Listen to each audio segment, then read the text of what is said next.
Hey everybody, Doug here, one of the hosts, producers, and creators of the Genre of Your Life podcast, bringing you a bonus episode this week.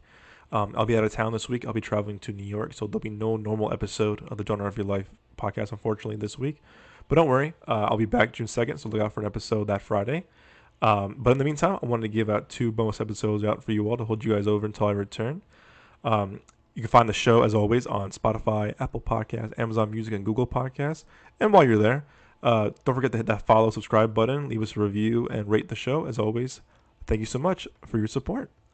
All right, so this bonus episode will be Fast and Furious, the franchise ranked. Listen, if you're a fan of this franchise like me, you're in for a treat. If you're not, hey, listen, if you're curious about the franchise or just curious to hear this episode, great, welcome. I'm glad you're here as well. Listen, I grew up on these movies. You know, the first one I remember watching on DVD from the Netflix DVD days, and I was like obsessed with this movie. I just love the cars, I love the act, I love the craziness to it all. And then growing up, they were a big part of my, grade school, middle school, high school, college, post college. So I've been with this franchise ever since I was a kid. So they've been they've been out in all parts of my, life. Again, childhood, teenager, college, post college. I was an adult, so I have a very special place in my heart for this franchise. Not all the movies in the franchise, but there's some that I love. But no matter how crazy they get, how insane they get, the crazy stunts, the no logic, the oh come on now, eye rolling. I love I love this franchise so much because these movies mean a lot to me. And growing up, Paul Walker was one of my favorite actors. Whether it was Fast or Eight Below or Takers. I grew up watching this guy. I was so like he was just so charming. His beautiful blue eyes. He was charismatic. He had a great smile and just like always had the cool clothes and the cool shoes. So I grew up kind of like one of my favorite actors. So when he passed away in 2013, it was sad. Again, I grew up again with Fast, but also growing up watching him as an actor was just very like I don't know. It was sad. It was very sad when he passed. So I remember seeing Fury 7 when two of my best friends in high school when that came out, and not gonna lie, we all cried because that ending was the tribute ending to that him was very beautiful and very touching, and I think they handled it very classy and um, great send off to his character and to him as a person. So he's still missed to this day. And again, I'm a big Paul Walker fan, but also a big Fast franchise fan. So all right, so let's get into it, shall we, guys? So I'm gonna rank these from least favorite to most favorite. There's 11 movies, including Hobbs and Shaw. The spin-off came out in 2019 with The Rock and Jason Statham, so I'm including that as well. So number 11 is going to be 2009's Fast and Furious. I think as a kid, I remember watching this on HBO. I was like, oh, this was cool, but I went back to it after watching Fast Five. When Fast Five came out, years ago, and I was like, yeah, this wasn't that great as I remember. And I remember I watched all of them during the pandemic recently, and in order to to prep for Fast Nine when it was coming out, and I did not hold up. It's very boring at times. It's very forgettable, but they introduced Gal Gadot, who at the time was a nobody actress. It was kind of like a new actress up and coming. So it's very cool to see her progress as an actress now to this very day as Wonder Woman and Red Notice and all the huge projects. But to me, it just felt very kind of flat. I mean, the stuff with Letty was very sad, and I like the kind of see the brotherhood kind of evolving between Brian and Dom, but it just feels very flat, and the CGI is really bad. Like there's some parts. I mean, back then I guess it was more kind of favorable, but now you watch it now these days, and it's like, ooh, this is some really bad CGI. And I don't know, I'm a big Justin Lin fan who directed that one as well. I was just like, yeah, it just did not do it for me. The editing was very choppy. The camera work was very shaky. It was very kind of felt low budget at times, but yeah, good soundtrack by Pitbull and a bunch of other artists, but it's one that you go back to. It's like, yeah, this doesn't hold up at all, as well for me. I like the beginning as well when they're driving the oil trucks with Han and Letty and Dom, but it just did not hold up. And like I said, the CGI to this day is very, very bad, and you look at it like oof. But it just, yeah, it's not. It's one I kind of refuse to go back to if I do a rewatch. I'm going to the fourth one, just because it's very boring and it doesn't kind of excite you the way the other ones kind of do overall. So yeah, number 11 for me is 2009's Fast and Furious. Number 10 for me is Fast and Furious Tokyo Drift. I know a lot of people think this is very underrated. This is very kind of like, oh, like the last one about racing, and to their point, there it is very true. A lot about it is racing. I don't dislike this movie at all. It just, to me, like, I remember growing up as a kid, I was like, oh, where's Vin Diesel? Where's Paul Walker? Where's the crew? And I mean, he's at the very end of it, obviously. And again, I think this movie came out before four, and then in this one, Han dies at the end. Sorry, spoiler. And it's just like, oh, I guess it okay, they erased that, but I mean, down the I mean, we'll get to it eventually, but it kind of did the timeline change or whatever. So yeah, it's good racing for sure. A lot about it is racing, but to me, the characters kind of feel flat. You just don't feel like invested in them the way you did with Dom and Brian, and even in Too Fast with Tej and Roman. So to me, or Mia, Letty in the first one. So it just kind of felt like it was missing something. And this was the first one that Justin Lin came on to direct, and I think his directing is very well in this franchise. Even with four, which I'm not a fan of, but with this, it just kind of felt like it was like a DVD, straight to DVD kind of movie, where it was like, why was this kind of being made? This kind of felt very like, and also again, low budget, straight to DVD or V8 or like VOD. So I don't doesn't hold up. I mean, I think that they're trying their best, whether it's Lucas Black or Bow Wow or everyone else in the cast. I do think there's just times where you're just kind of like, yeah, it's fine, it's fine, but it's just very, to me, it's just like it does not hold up at all compared to the rest of the franchise. So I'm putting that at number 10. Number 9 actually is going to be Fate of the Furious F8. And you know what? I was very hyped for this movie when it came out in 2017. I was a freshman in college, and listen, in college I was like, oh my god, I'm a big Fast and Furious fan. Like, I love this franchise so much. I was so excited for it. And I think when I first saw it, I was like, oh, this was fun, because I saw it on IMAX with a friend of mine at an early screening. And it was fun because the energy was in there. Like, oh, we're seeing a Fast movie in IMAX. Again, this is the first one that didn't have Paul Walker, so I was very skeptical about it as well. But I liked F. Gary Gray, who was doing this one, who did, The Italian Job and Friday and Straight Outta Compton. I think he's a very underrated director, if you ask me. But this one was hyped for it. Again, IMAX, I'm there, say less. And loved the soundtrack. Had a great soundtrack with a lot of new artists at the time, whether it was Post Malone, Kevin Gates, Little Uzi, Quavo, Travis Scott, everybody, 2 Chainz, Wiz Khalifa. It was a great soundtrack. But the movie, to me, again, I saw it. I had so much fun with it. I liked it a lot. Oh, this was fun.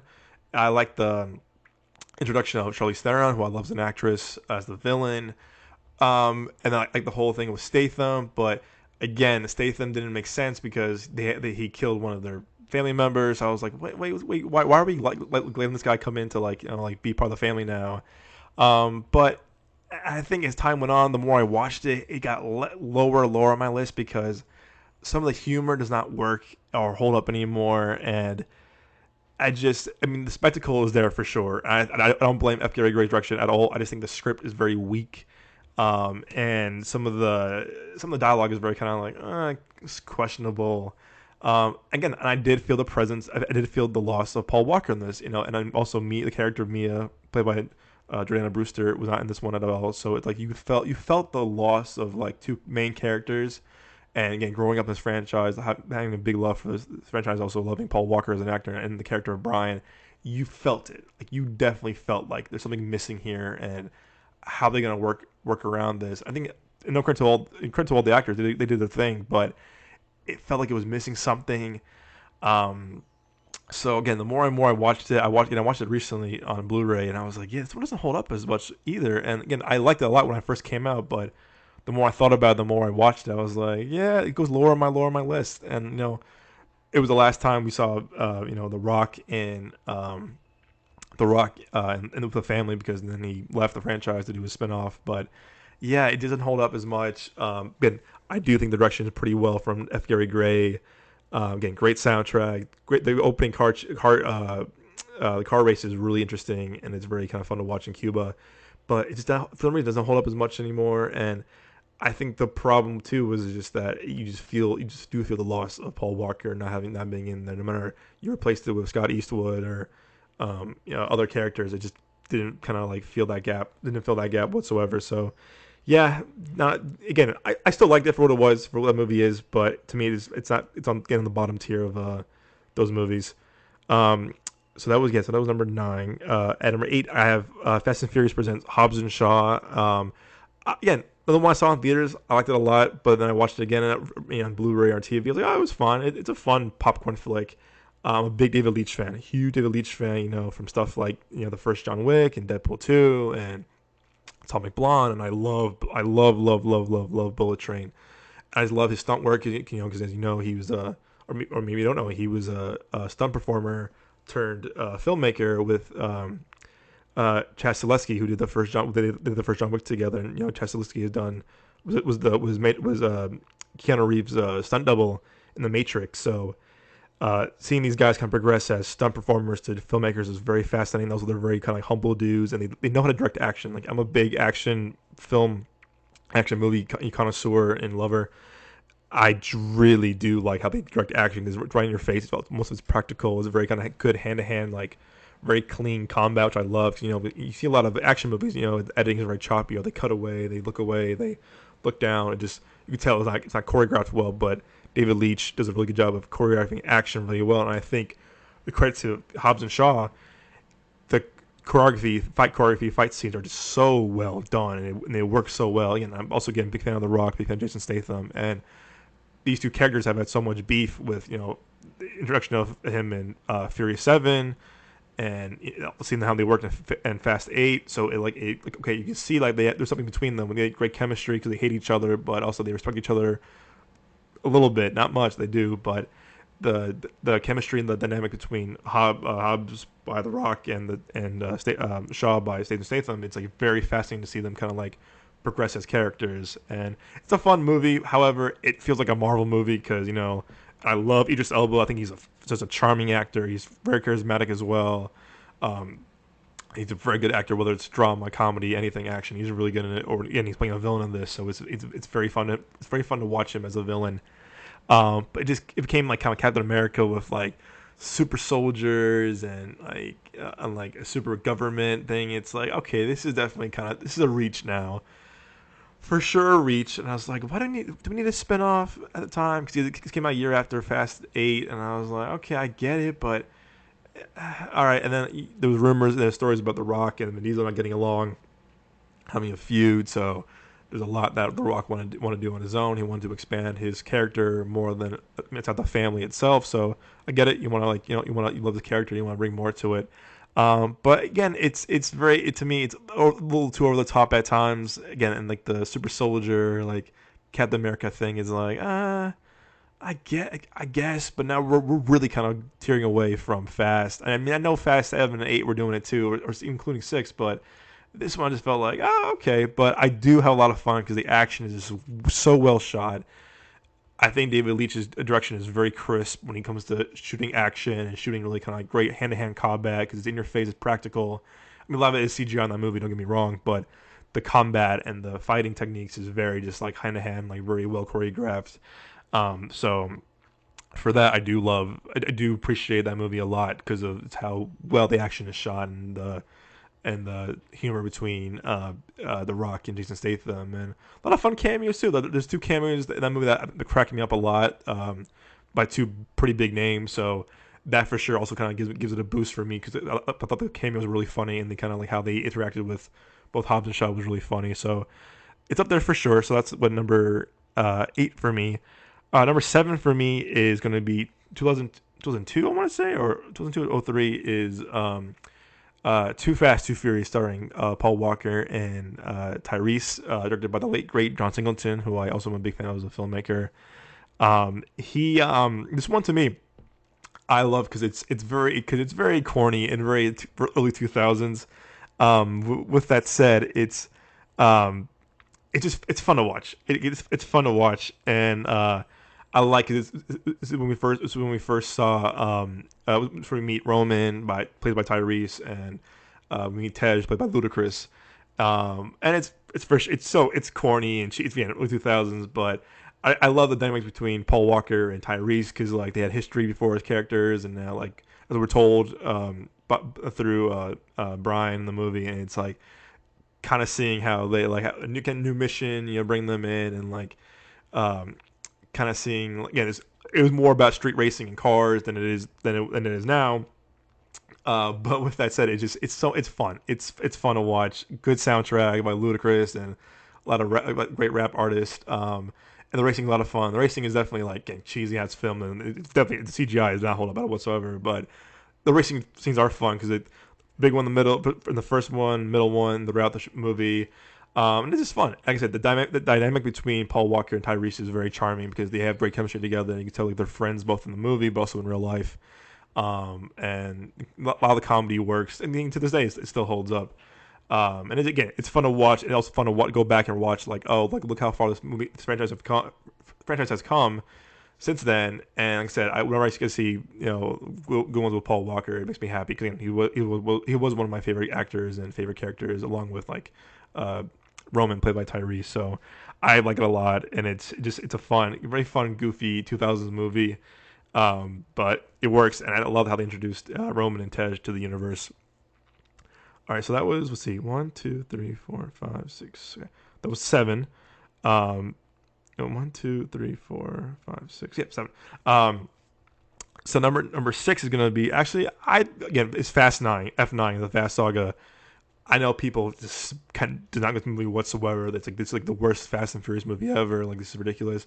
I I like this movie a lot. I do. And here I'll explain why. I mentioned on the last episode of the podcast too. Was for me it came out right when theaters were opening up again. We were getting new movies, and I'm located in Phoenix, so like theaters were open to us, which is a very very nice to have. But it was like me one movie like every few weeks. There was nothing coming out. I mean, we had stuff like Nobody, and then we had stuff like Godzilla versus King Kong, and smaller ish movies. But I remember Memorial Day weekend, the first big movie was Quiet Place 2. And that's what it was just fun being in a theater with people, still wearing masks, but it was like cool. We're seeing a big blockbuster. This is awesome. And then also again, I was hyped because I love these movies so much. I can't wait for another Fast because it was delayed a year because of COVID. So the excitement they were marketing the hell out of this movie, like, oh my gosh, this is gonna be return to the theaters, big blockbuster movie like this.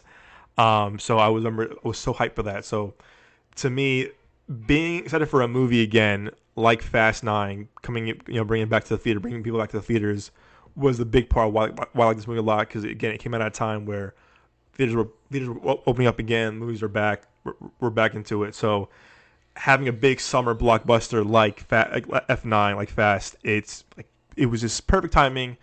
And even though I was the only one in the theater with my brother when we saw that, I still had fun with it. It was fun to see a big, fast movie, big blockbuster on the big screen.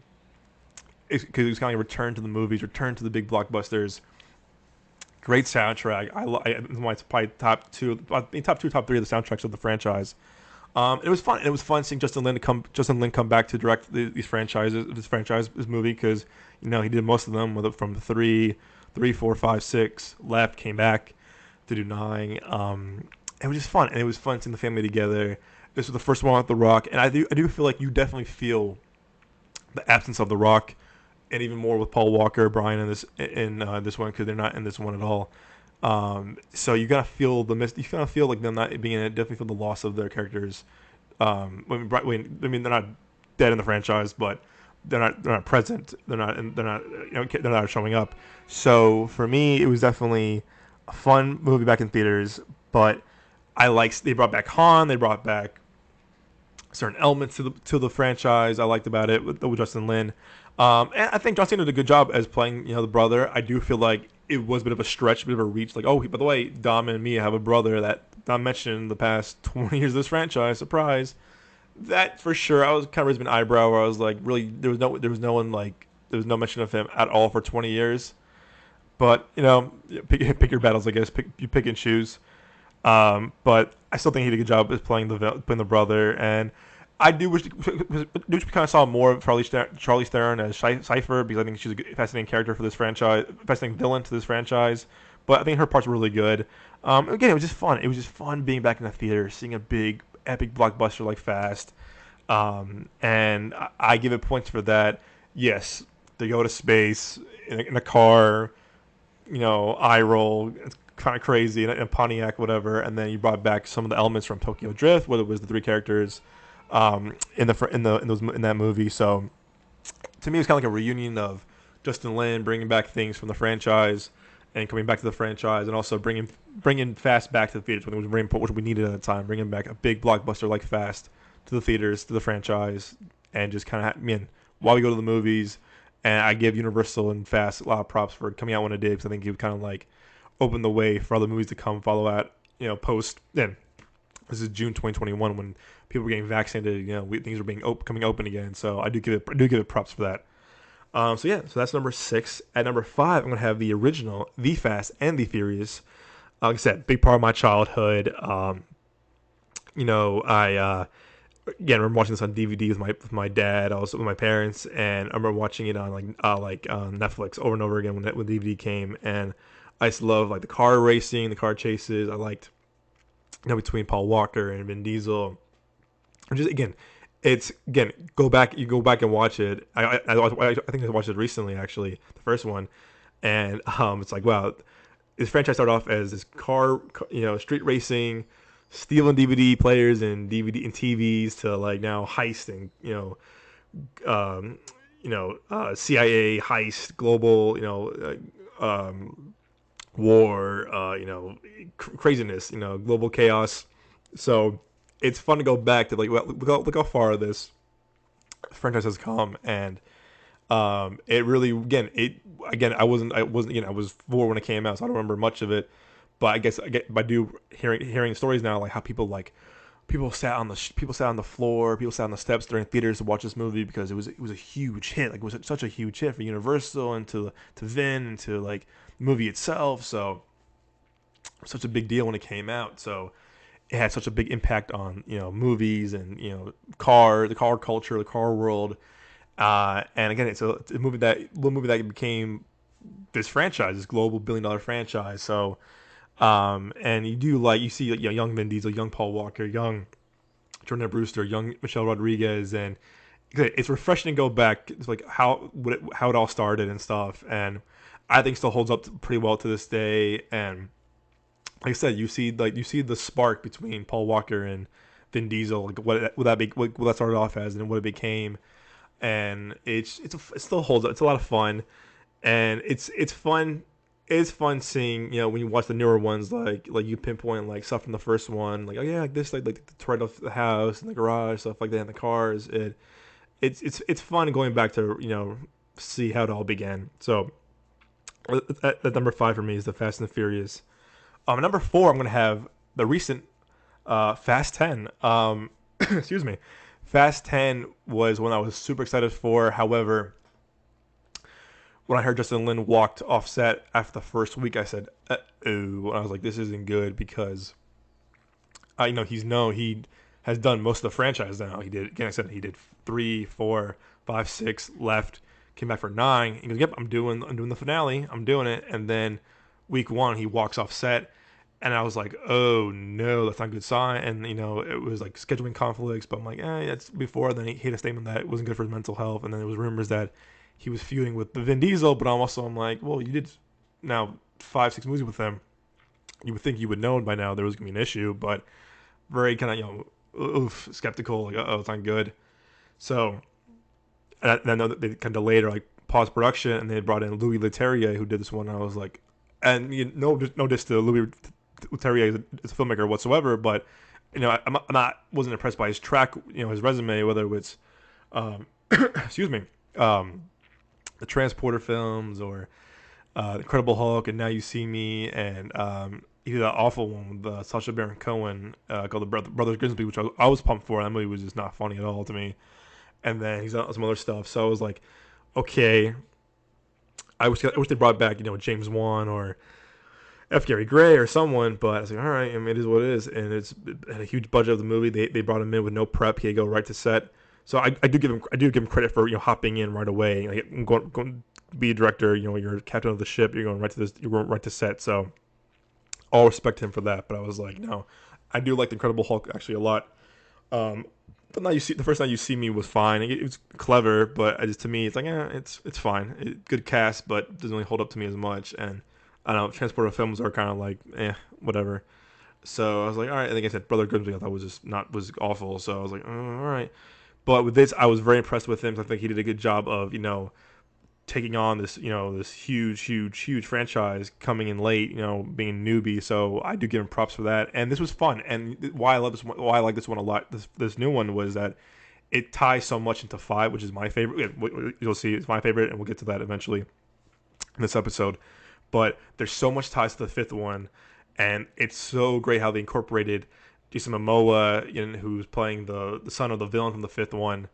And I think it's refreshing to see Jason Momoa as the villain because he's the kind of cool, like he's a good Aquaman. You see him a lot as a good guy in some of his most recent work, but it was refreshing to see him play this kind of like over the top, flamboyant villain that we have not seen yet in the franchise in a long time. He's always kind of like this rough, kind of like I want to take over the world, uh, um, villains. But it was fun. You can see Momoa was having so much fun playing this villain. Like his like kind of like thing between his little dynamic between him and Vin Diesel is very funny because like he's trying to like break Vin Diesel, break Dom, but no matter how hard Vin Diesel hits him, whatever, Jason Momoa playing Dante does not literally has like not phased by it whatsoever, and it's very very fun to watch his performance because he's having so much fun and he's bringing so much like um, uniqueness to the character and to the franchise as the villain. So that was a lot of fun. Like I said, I love five so much, so it was like how they incorporated was very well done. How they incorporated him to the old footage from the fifth movie was very fun. And a lot of the newcomers are super great. I think Brie Larson did a great job. I wish we kind of see her more for as our character because she's a big part of the who she's playing. I think Alan Richardson did a good job of playing like the new kind of muscle for the agency. Fun to see him, and a lot of good additions. I thought were very very entertaining and great to it. But I do think Momoa steals the show in this one. I think he's just such a good villain and it brings so much to the table as an actor, as a performer. A lot of the action works, and I think they kind of dialed down a bit from the ninth one, where it's like, hey, yes, that one was kind of crazy and insane, but yes, there's a lot of insanity and kind of like, okay, no way that would happen, but it definitely feels more along the lines of like five, seven, and six, and the first one where it's like, okay, there's a lot more to like, okay, it feels more in line of that, and I do give Louis Leterrier a lot of credit for that. I think also the pacing was great. Nick and I went to the early screening of it about a week ago, and we couldn't talk about it. But like we both said that, like, wow, listen, like the pacing was very good, and we felt like he just flew on by. I didn't feel like it dragged. And I saw it again with my brother over the weekend, and again, did not feel the runtime. It went by fast. I was still entertained by the action and the stunts and the spectacle. And this is the first part of a now apparently trilogy, as Vin Diesel said. So it's fun to see these characters kind of interact to like kind of like elevate a bit more. And like I said, Moa steals the show. So I had a lot of fun with it. Good soundtrack as well. If you're not even seen it yet, there's one post credit scene. Stick for that. And a lot of surprises. There was like two surprises where myself and also, but I remember Nick and I were like, oh my god, no way they brought this thing. These two things happened. Like, oh my gosh, this is a great surprise. So I'm very excited for Fast 11 or Fast X Part 2 because I do think Louis Leterrier did a good job with this one, and I hope he has more of a grasp of the second with this one because he is announced to do the next one. He got full prep, full pre-production, so I hope it works out for him. So yeah, number 4 for me is Fast 10. All right, number 3 is Fast and Furious 6, the one with the biggest plane runway ever in a movie. So again, Fast and Furious 6 coming off the heels of Fast 5, which I love. Super pumped for. Super excited for. I remember when that song 2 Chainz and Wiz Khalifa did "We Own It." That I was putting that on repeat on my phone like every day, every week during my freshman year of high school. And I remember I saw an early screening of it with my dad. Luckily, and he didn't. I think he saw 1 and 2. That's all he saw. So he didn't see 5. He didn't know what going in, but he wanted to see with me because I know I was a big fan of the franchise. And he went in kind of blind, only seeing a few of the movies. So I explained like what happened, who's who, whatever. And go with my dad. My dad did say like, what, I'm glad you like this movie, but it's not for me. I'm checking out this franchise because again, this is the one where a lot of the logic and a lot of like the stunts could become like, okay, all right, I get, no way that would happen. But to me, it's the family, the essence of Fast and Furious is there because again, coming off the high of Fast Five with which is one of the most beloved of the franchise, and I do think Luke Evans as a villain worked great. He felt very menacing. His henchmen felt very menacing, and they brought back Letty, which was a big surprise. Like, oh my gosh, Letty's back. And so to me, it was like, oh, this is refreshing to see, like, yeah, Letty back, but like she has amnesia. She's kind of against the family. And I think the dynamic between everyone works, whether it's Gal Gadot as Giselle to Ludacris to Roman to Paul Walker to Dom to Han. So it works, and I think Justin Lin did a good job of like bringing a sequel after a beloved fifth one, kind of like making it feel like there's more stakes to lose at this time. Like such great action scenes, whether it's in London. I forgot where they were, the big bridge scene, but a lot of action across globally is very fascinating to watch, and the humor works a lot too because I think the whole thing with the Rock and Vin and Tyrese and Luda just works. It works so well, and I think to me this one gets a little underrated of the franchise because I think a lot of people are like, it's no 5, and they're right, it is no 5, but it's so much fun to watch, and it's fun to see these kind of like characters progress even more to like high stakes and kind of like becoming like having villains who are terrorists and who are like mean threats to the global world. So I have so much fun with it, and I think it's to me very underrated the franchise and awesome action. And I was sad to hear that Justin Lin was going to leave after this one. So I was like, all right, it sucks, but I think you could jump with 5 and 6. So I think Fast and Furious 6 is a great entry in the franchise. It's number 3 for me.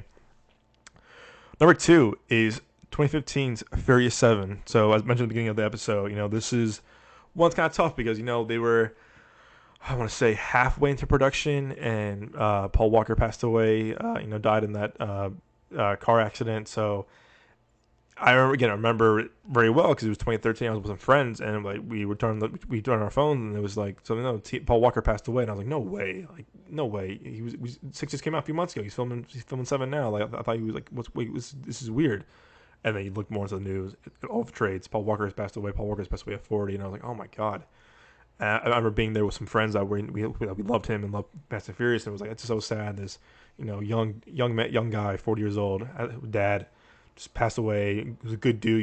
He has a great program with Reach Out Worldwide, and he put in so much of the world, whether it was volunteering his time, going to different countries to help out, to for relief, and donate supplies and food, everything. And you can tell it's a very good dude. He was Hollywood, but there was a lot more to him as an actor, as a person. So it was very sad to hear that he passed away. So, but I remember following the story that like Universal pauses Fury 7. They're not doing this one. They're gonna put it on hold for a while. What to do next? And I was like, and James Wan was doing this one, and I was like, I don't know James Wan that well. I know he did like The Conjuring and like a lot of the horror movies, but I was like, oh, why is a horror guy doing a Fast and Furious 7 movie? Like, what's going on? Like, it's kind of silly. But I remember they resumed production. They delayed the movie for a year. They had to rewrite and rework the third act, and they brought in Paul Walker's brothers to come in to like finish the shooting. They kind of the CGI his face on his brothers. They had to like finish the movie.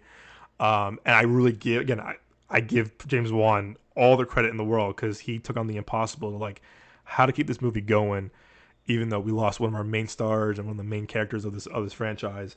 I think James Wan did a masterful, and I mean masterful job of this movie. The action is fantastic, and all my doubts of him as a filmmaker, I was like, oh, he's a horror filmmaker, went out the door because I was like, wow, this dude knows how to make a great movie, a fun movie, great action movie. So I had so much fun with Fury 7 because it was just like, I mean, you knew it was Paul Walker's last movie, obviously, but it was just like there was so much like it was so like you brought in Jason Statham, who played the brother of the villain brother of the villain from the sixth one, and Statham's a badass. He's menacing. He brings so much like just like rage and emotion to who's playing. And you see the first time we see him in the chemistry with him and him fighting the Rock, which was like crazy to see, and how James Wan filmed it was very interesting. And the stunts are just over the top. They're insane, but like you can't stop and look like, wow, how are they pulling this off? Like a lot of his CGI, we're just like, wow, they topped the last few. It's crazy. And it goes by so quick. great action, great car chases, great car scenes. It's insanity, but they managed to really give Paul Walker a proper and beautiful send off to Brian as a character and to Paul Walker for us audiences, because it was the last, because we're saying goodbye to both Paul Walker as an actor, but also goodbye to him as a character. And I just was so impressed. I'm still impressed with James Wan that he managed to do the impossible and to like really, move forward and and finish this movie the way he did, because he really did a great job of like staying strong as a as a leader, as a director, as a filmmaker, but really kind of putting a lot of love into this, putting a lot of love to this movie, and really showing audiences how important this franchise is and how important Paul Walker was to us. And it holds up so well, and I think I can watch that over and over again. I still cry at the end when they say goodbye to Paul Walker. It's just beautiful. So I have a special place in my heart for Fury 7. Like I said, I saw it with two of my best friends. One of them was Joel, actually, one of the hosts of our show, and we're crying. And he goes, "You crying?" I was like, "I'm crying." "You crying?" "Yep." And we started tearing up with our friend at the time, and it just hit all the feels. It was like sad, but the stunts are amazing when they're flying out of the car or the picking up of the bus. It's phenomenal, and I do think this movie is definitely like a really really high of the franchise. How good it is, how great it could be. It's crazy over the top, and the humor is hilarious. Humor from everyone, from Tyrese to Paul to Luda to The Rock to Vin. It works. To Michelle Rodriguez, it just works, and it's just great seeing the new character Ramsey. I think she adds a lot to the franchise, to the family itself. So I'm glad that she's still been a big part of the franchise since 7. So yeah, it's almost my favorite one, but this next one I'm gonna mention is like my favorite. But yeah, it's Fear 7 is such a great movie. So definitely high in the franchise. But again, at number 2. So my most favorite of the franchise is Fast 5. I think a lot of people will see this as probably their favorite of the franchise because it's awesome. I mean, it really kind of like reboots the franchise itself. 'Cause again, I think 4 was a big misfire, if you ask me. Again, like I said, it was boring. It was like, doesn't really do anything. But this kind of reinvents the franchise of what it could be. The over the top, the craziness, the crazy stunts, the crazy locations, whether it's Rio, all over the country. And the movie opens up with a crazy, car with a car chasing bus crash scene, and it's like you saw a movie like that, you're like you're in it, like this is it. And really, Justin Lin does a phenomenal job of, to me, this movie brings back everyone from the previous movies, from Roman and Tej to Han to Giselle, from Vince from the first one. Like, man, it really brings in so much. And the fifth one also brings in The Rock. I think The Rock added such a huge. I think The Rock added so much to this movie, like so much charisma, so much like star power, because The Rock is one of the biggest stars of all time. But like at the time, he's wrestler turned actor, but now he really brought so much like kind of different to the franchise. Is this kind of like bounty to he's law enforcement and go after Dom and his family because they're wanted fugitives. And it's just like they do a good job of kind of like rebooting the franchise 5 movies in and bringing this like kind of a heist to it, kind of oceans kind of feel to it. And the heist is phenomenal.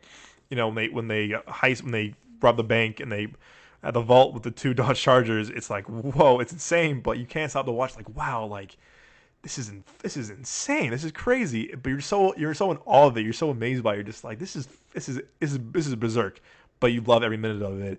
Like I said, I think the fact that they brought back everyone from the previous movies was a genius idea, because it just like, again, it feels like an Ocean's 11 kind of movie to it, like an 18 but Oceans. But the ensemble cast just works, and everyone brings their special uniqueness to it, whether it's Luda to Tyrese to Paul to Mia to Vince to everyone, to Jill, Han, everyone.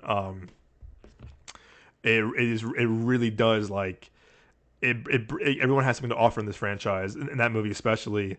And it's again, Leon Santos as well, Don Omar and Tego Calderon, like they bring so much too as part of the team. And I'm kind of bummed we haven't seen them in a while, because when it's only an 8 and we saw 1 and 9, but I wish they bring them back for the next few movies, because they're missed as well. But yeah, Fast 5 is just absurd. And I remember seeing that in 7th grade. I said, this might be the best action movie I've ever seen in my life, because it was just nonstop craziness. The humor, all the jokes work. The jokes really do work in this one more than in some of the other movies.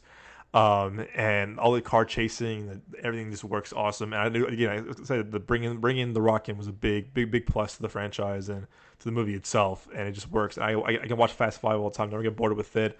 The beginning scene, the heist on the train when they steal the cars, and then when Vin Diesel and Paul Walker drive off that cliff, and they're like in midair, dropping off the car into the water, is just it's shot so incredible. And I think Justin Lin has a great eye to do crazy big action set pieces.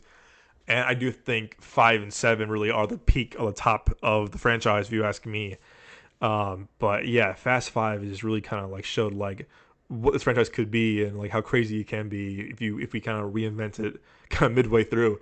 But yeah, it's so fun. It's so fun. Great action. I think Justin Lin really did the best one of the franchise. I'm kind of bummed that he's gone now. He's not coming back to the franchise. But if he did, awesome. If not, I respect it. But he really did like leave his stamp on this franchise. So again, Fast Five is the best one if you ask me. I think a lot of people will agree with that. But yeah, guys. Well, I hope if you're a Fast and Furious fan like I am, I hope you enjoy this bonus episode. If you're not, hope I didn't spoil too much for you. Hope I kind of intrigued you to watch these movies now. But yeah, I guess I love these movies so much. They're being a big part of my my life. From different parts of my life, whether it was childhood to teenage years to college, now to adulthood, and I'll still watch the movies no matter what. I'll still rock with this franchise, no matter how crazy they get, no matter how insane, how much logic is broken, how much like science is defied or gravity is not a real thing in this franchise. I'll still watch them because I have so much fun with these. So no matter what, so again, hope you enjoyed this episode. As always, guys, you can find the show on our social medias at Midway Avenue Productions on Instagram and TikTok. Putting out more out of theater reactions and posts on there, so check out that. And as always, again, you can find the show Spotify, Apple Podcasts, Amazon Music, Google Podcasts, and yeah, guys, if you could leave a review, a rating, hit that follow button. It helps us out tremendously. Helps the show out tremendously. Like we've been growing a lot more. This past few months, we're trying to get in the summer season. A lot more movies coming out. We're trying to cover more movies and cover more events, cover more screenings. So you following, you listening to the show, you downloading, rating, reviewing helps the show out tremendously. And guys, thank you so much for your support as always. Until then, guys, I will see you next time. And be safe, everyone. Take care.